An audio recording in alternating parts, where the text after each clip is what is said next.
Good afternoon, everyone, and welcome back to the Fantasy 420, where today we will be discussing your weeks 18 and 19 fantasy basketball player priority ads. It's the All-Star break coming up, which means a couple important things.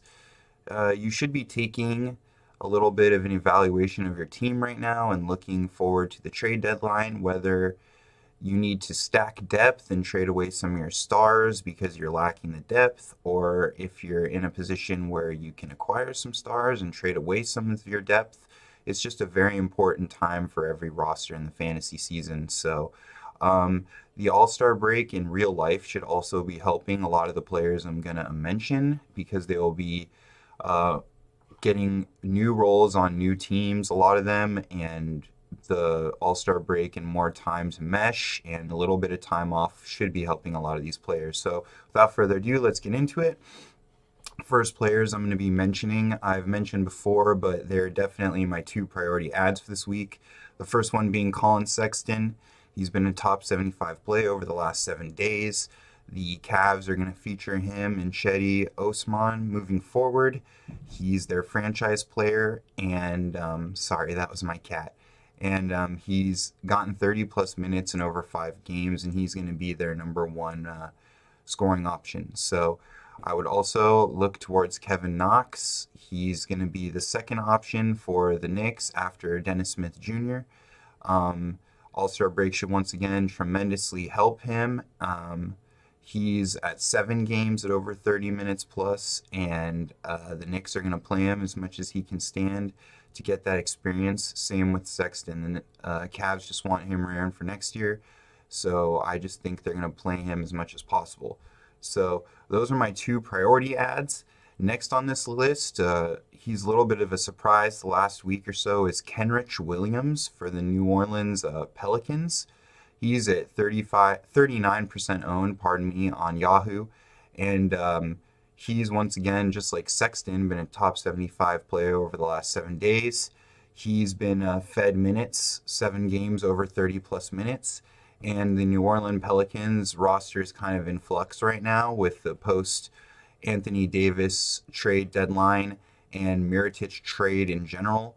And Gentry has liked what he's seen out of Kenrich. He's a defensive stopper next to Jrue, who's going to be primarily the offensive guard, obviously. And he's also been efficient on offense, so Gentry has been giving him minutes, and he really likes him, so pick him up if you have the opportunity. Um, Next person I'm going to mention, I've mentioned before, but once again, he's a really important ad right now, Vika Zubac. He was traded from Los Angeles to Los Angeles, Lakers to the Clippers, 38% owned.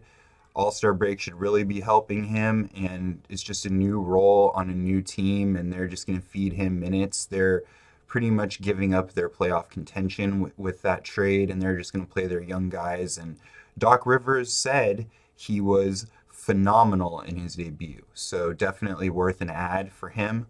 Mitchell Robinson, just like Kevin Knox, he's one of their young guys. They're just going to play him on the Knicks, 30% owned.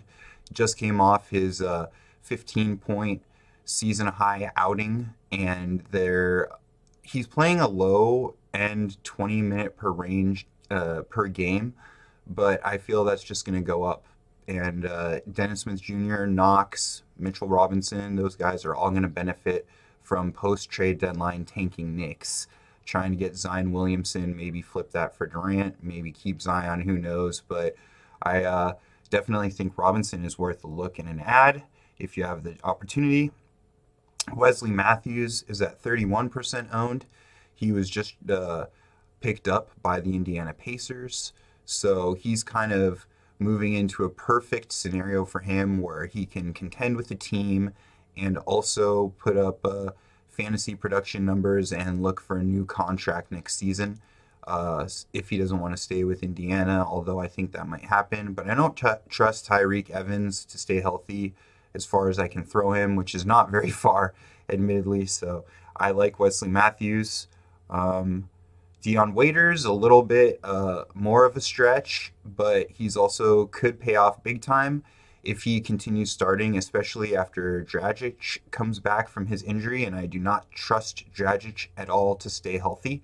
So that's definitely might be a worthwhile opportunity, especially in a deeper league.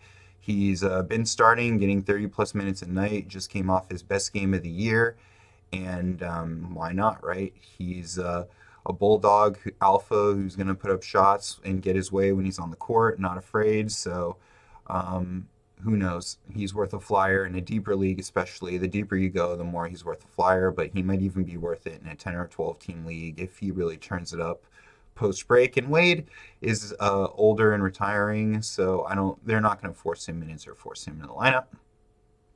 Finally, just very quickly on a few more players who I've mentioned before.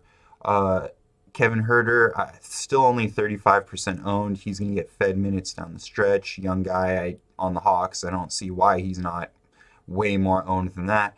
Osman, again, Chetty for the Cavs. They're just going to feed him minutes, so he should be way more owned than 34%. He just got injured, so people dropped him. And Dwight Powell, 26% owned. He's been really efficient, and I think his minutes should go up, and I think he's the better option than Maxi Kleber. But if you wanted to go Kleber, he's going to get minutes as well post Mavericks trade with no Porzingis on the horizon.